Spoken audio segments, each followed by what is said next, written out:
اور علماء یہود کے ہاتھ پر اس نے حضرت موسیٰ علیہ السلام کے دین کو قبول کر لیا، اور یہ حضرت عیسیٰ علیہ السلام کی بعثت سے پہلے کا واقعہ ہے۔ اس نے جرہم کے زمانے میں بیت اللہ کا حج کیا تھا، اور جس تباہ کا قرآن مجید میں ذکر کیا گیا ہے یہ اس تباہ سے بہت متاخر تھا۔ اس کی قوم اس کے ہاتھ پر مسلمان ہو گئی، پھر جب یہ فوت ہو گیا تو پھر اس کی قوم آگ اور بتوں کی پرستش کرنے لگی۔ اللہ نے اس قوم کی مذمت فرمائی۔ اس کا نام اسد ابو قریب یمانی تھا۔ اس نے اپنی قوم پر 356 سال حکومت کی تھی۔ یہ رسول اللہ صلی اللہ علیہ وسلم کی بعثت سے 700 سال پہلے فوت ہو گیا۔ اور امام ابن ابی الدین نے ذکر کیا کہ زمانہ اسلام میں صنعا میں ایک قبر کو کھودا گیا تو اس میں سے 2 لڑکیوں کی لاشیں ملیں۔ ان کی لوح پر لکھا تھا کہ یہ تباہ کی بیٹیاں ہیں۔ یہ موت کے وقت لا الہ الا اللہ کی شہادت دیتی تھیں۔ انہوں نے شرک نہیں کیا۔ خواتین و حضرات، قوم سبا عظیم تہذیب و تمدن کی مالک تھی جو کہ سدھ مارب کے ٹوٹ جانے سے ختم ہو گئی۔ ابن کثیر کے بیان کے مطابق ملک یمن میں اس کے دارالحکومت صنعا سے 3 میل کے فاصلے پر ایک شہر مارب تھا جس میں یہ قوم آباد تھی۔ 2 پہاڑوں کے درمیان وادی میں یہ شہر آباد تھا۔ دونوں پہاڑوں کے درمیان سے اور اوپر سے بارش کا سیلاب آتا تھا۔ یہ شہر ہمیشہ ان سیلابوں کی زد میں رہتا تھا۔ اس شہر کے بادشاہوں نے، جن میں ملکہ بلقیس کا نام خصوصیت کے ساتھ ذکر کیا جاتا ہے، ان دونوں پہاڑوں کے درمیان ایک بند یعنی ڈیم تعمیر کیا تھا جو بہت مضبوط اور مستحکم تھا۔ اس ڈیم پر پانی اثر نہ کرتا۔ اس بند نے پہاڑوں کے درمیان سے آنے والے پانی کو روک کر پانی کا ایک عظیم الشان ذخیرہ بنایا تھا جس میں بارش کا پانی بھی انہی پہاڑوں سے نکل کر جمع ہوتا۔ اس بند کے اندر اوپر اور نیچے پانی نکالنے کے 3 دروازے رکھے گئے تھے تاکہ پانی کا یہ ذخیرہ شہر کے لوگوں اور ان کی زمینوں کے کام آئے۔ پہلے اوپر کا دروازہ کھول کر پانی لیا جاتا، جب اوپر کا پانی ختم ہو جاتا تو نیچے والے حصے سے اور پھر سب سے نیچے والا دروازہ کھول کر پانی سے فائدہ اٹھایا جاتا۔ یہ پانی اتنا زیادہ ہوتا تھا کہ ابھی یہ پورا ختم نہ ہونے پاتا تھا کہ دوسرے سال کی بارشوں کا زمانہ آ جاتا۔ بند کے نیچے ایک بہت بڑا تالاب تعمیر کیا گیا تھا جس میں پانی کے 12 راستے بنا کر 12 نہریں شہر کے مختلف اطراف میں پہنچائی گئی تھیں، اور سب نہروں میں پانی یکساں انداز میں چلتا اور شہر کی ضرورتوں کے کام آتا۔ شہر کے دائیں بائیں جو پہاڑ تھے ان کے کناروں پر باغات لگائے گئے تھے جن میں پانی کی نہریں جاری تھیں۔ یہ باغات ایک دوسرے سے متصل 2 طرفہ پہاڑوں کے کناروں پر تھے۔ یہ باغات تعداد میں بہت تھے اور ان میں ہر طرح کے درخت اور ہر قسم کے پھل اس کثرت سے پیدا ہوتے تھے کہ ائمہ سلف قتادہ وغیرہ کے بیان کے مطابق ان باغوں میں ایک عورت اپنے سر پر خالی ٹوکری لے کر چلتی تو درختوں سے ٹوٹ کر گرنے والے پھلوں سے وہ ٹوکری خود بخود بھر جاتی۔ اللہ تعالیٰ نے اس قوم کا حال قرآن مجید میں اس طرح بیان فرمایا ہے: بے شک قوم سبا کے لیے ان کی آبادی میں نشانی تھی، 2 باغ تھے، ایک دائیں طرف اور دوسرا بائیں طرف۔ اپنے رب کا رزق کھاؤ اور اس کا شکر ادا کرو، پاکیزہ شہر ہے اور بخشنے والا رب غفور ہے۔ یہ باغ اگرچہ تعداد میں زیادہ تھے لیکن قرآن کریم نے ان کو 2 باغوں سے اس لیے تعبیر کیا کہ ایک رخ کے تمام باغوں کو ایک اور دوسرے رخ والے سب باغوں کو 2 کہا گیا ہے۔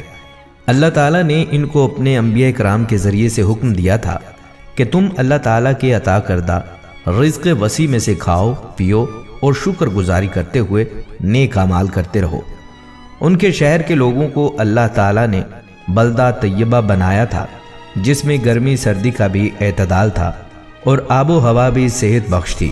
ان کے پورے شہر میں مکھی، مچھر، پسو، سانپ اور بچھو جیسے موذی کیڑوں اور جانوروں کا نام و نشان نہ تھا، بلکہ باہر سے آنے والے مسافر جب اس شہر میں پہنچتے تو اگر ان کے کپڑوں میں جوئیں یا دوسرے حشرات الارض ہوتے تو وہاں پہنچ کر خود بخود مر جاتے تھے۔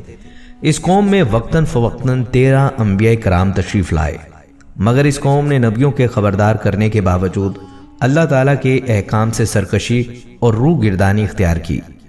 جب قوم سبا کی تعمیرات پر نظر ڈالی جائے تو اس قوم کی شان و شوکت اور فہم و فراست کا اندازہ ہوتا ہے کہ کس طرح سے اس قوم نے اپنی ضروریات کو پورا کرنے کے لیے نہری نظام قائم کیا۔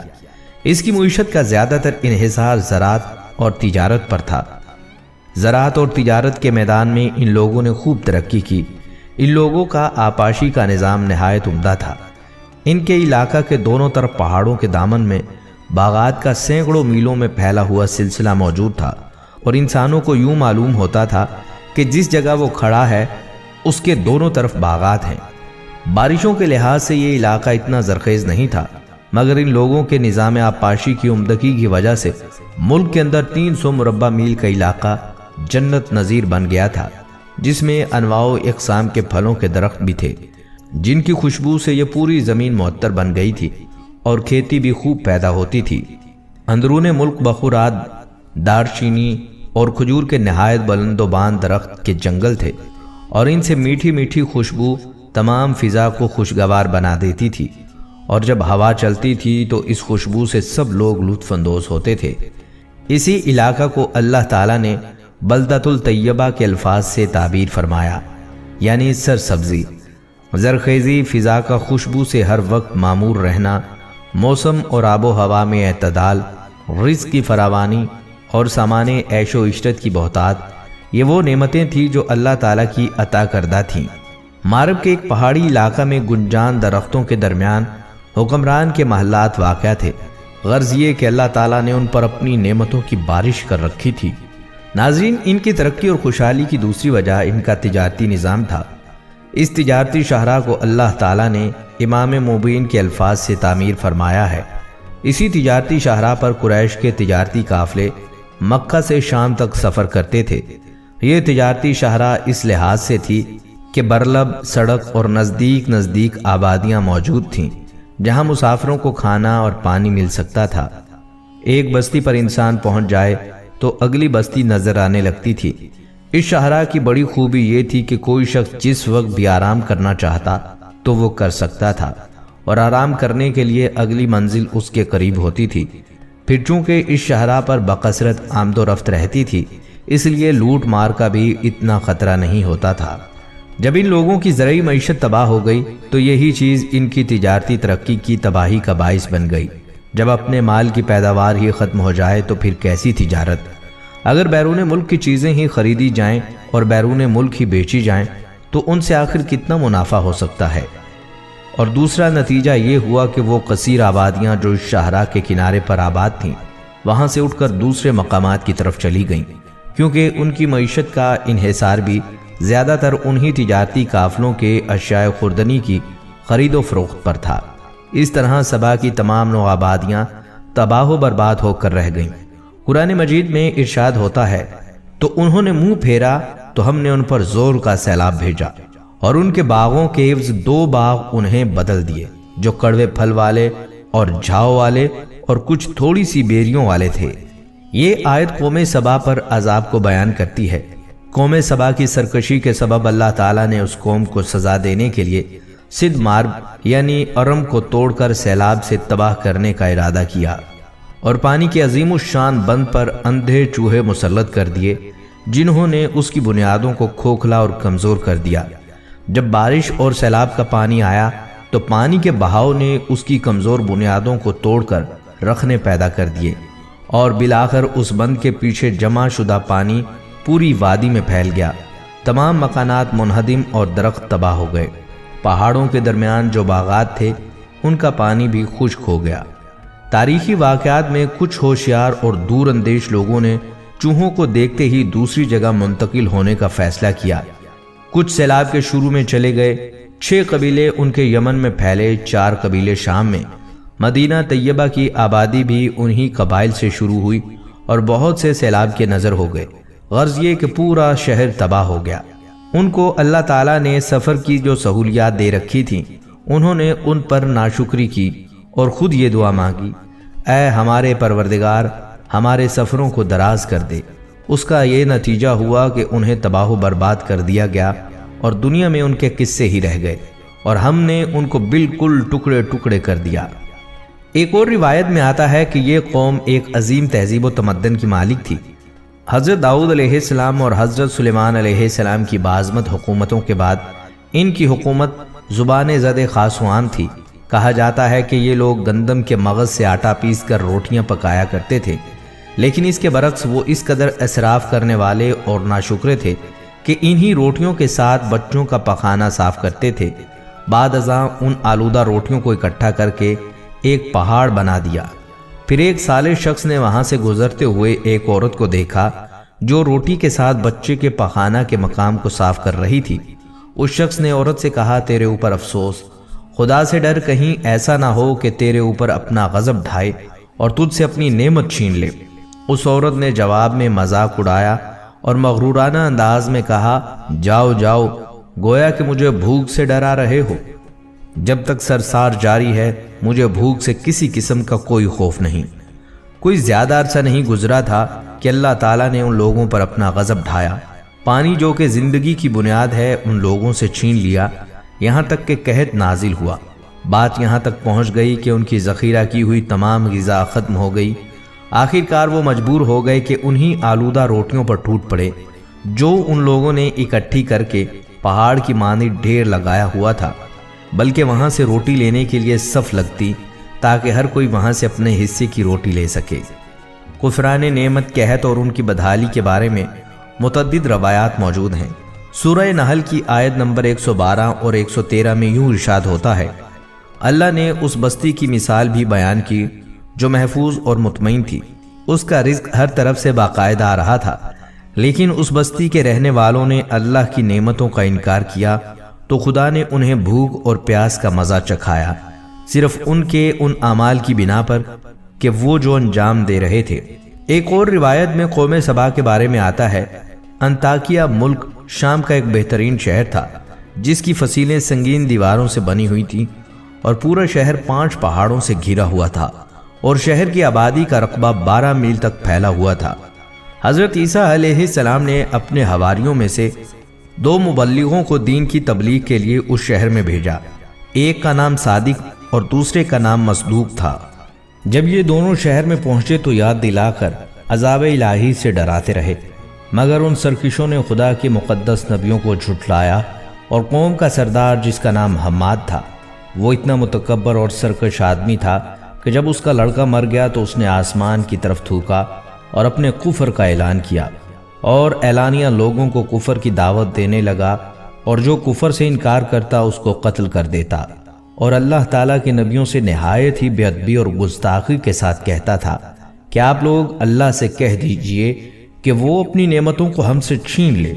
جب حماد اور اس کے قوم کی سرکشی اور نافرمانی بڑھ گئی تو اللہ تعالیٰ نے اس قوم پر سیلاب کا عذاب بھیجا جس سے ان لوگوں کے باغات، مال، اموال، مکانات سب غرق ہو گئے اور پوری بستی ریت کے تودوں میں دفن ہو گئی، اور اس طرح یہ قوم تباہ و برباد ہو گئی۔ ان کی بربادی ملک عرب میں ضرب المثل بن گئی۔ عمدہ اور لذیذ پھلوں کے باغات کی جگہ جھاؤ اور جنگلی بیریوں کے خاردار اور خوفناک جنگل اگائے، اور یہ قوم عمدہ اور لذیذ پھلوں کے لیے ترس گئی۔ قوم سبا کی بستی کے کنارے پہاڑوں کے دامن میں بند باندھ کر ملکہ بلقیس نے 3 بڑے بڑے تالاب نیچے اور اوپر بنا دیے۔ ایک چوہے نے اللہ تعالیٰ کے حکم سے بند کی دیوار میں سوراخ کر دیا اور وہ بڑھتے بڑھتے بہت بڑا شگاف بن گیا، یہاں تک کہ بند کی دیوار ٹوٹ گئی اور ناگہاں زوردار سیلاب آ گیا۔ بستی والے اس سوراخ اور شگاف سے غافل تھے اور اپنے گھروں میں چین کی بانسری بجا رہے تھے کہ اچانک سیلاب کی دھاروں نے اس بستی کو غارت کر ڈالا اور ہر طرف بربادی اور ویرانی کا دور دورہ ہو گیا۔ اس طرح قوم سبا کی داستان بعد میں آنے والوں کے لیے عبرت کا نشان بن گئی۔ سبا کے محلوں میں رہنے والے شہزادے بے سر و سامانی کی حالت میں ریگستانوں میں حیراں اور سرگرداں پھر رہے تھے۔ صدیوں تک اس المیہ کو شعراء اپنی نظموں کا موضوع بناتے رہے۔ قرآن کریم میں ارشاد باری تعالیٰ ہے، آخر کار ہم نے انہیں افسانہ بنا کر رکھ دیا اور انہیں بالکل تتر بتر کر ڈالا۔ ایک اور اہم بات یہ ہے کہ اللہ نے فرد کی جزا اور سزا آخرت تک مؤخر کر دی ہے، لیکن قوموں کی جزا اور سزا اسی دنیا میں ہو جاتی ہے۔ چنانچہ جو قوم اخلاقی بنیادوں پر محکم ہوتی ہے وہ باقی رہتی ہے، اور جو قوم اس کے پہلو سے روح گردانی اختیار کرتی ہے اسے فنا کر دیا جاتا ہے۔ اللہ کا اپنے بندے کو نوازنا اور محروم کرنا دونوں ہی آزمائش کے طریقے ہیں۔ خوشحالی میں انسان خود کو عقل کل سمجھ بیٹھتا ہے۔ بندے کی ناشکری پر اللہ چاہے تو چاہے دنیا میں حساب چکا دے یا صرف آخر میں، قوم کی اجتماعی ناشکری کا حساب دنیا میں ہی چکا دیا جاتا ہے۔ قوم کی بربادی کی خاطر یا تو اسے یکسر ختم کر دیا جاتا ہے یا کسی دوسری قوم کو اس پر مسلط کر دیا جاتا ہے۔ ارشاد باری تعالیٰ ہے کہ وہ شکر گزاری پر نعمتوں میں اضافہ کر دیتے ہیں۔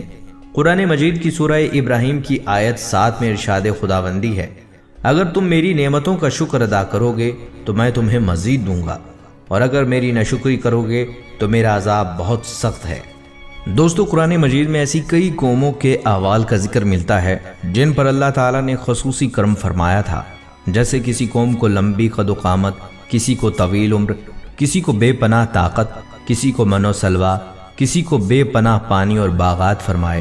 لیکن ان تمام قوموں نے سرکشی کی اور اللہ کے احکامات کو جھٹلایا اور ساتھ ساتھ نبیوں کا مذاق اڑایا اور ان کے ساتھ بدسلوکی کی اور اپنے لیے عذاب مانگا، تو پھر اللہ نے ان کی پکڑ کی اور انہیں دردناک اور عبرتناک عذاب کا مزہ چکھایا۔ اللہ رب العزت سے دعا ہے کہ امت محمدی صلی اللہ علیہ وسلم کو ان تمام نافرمانیوں سے نکلنے کی توفیق عطا فرمائے، جس سے ان کا قصہ بھی عبرت نہ بن جائے۔ اللہ تعالی ہمارے والدین پر، ہم پر اور آنے والی سب نسلوں پر کرم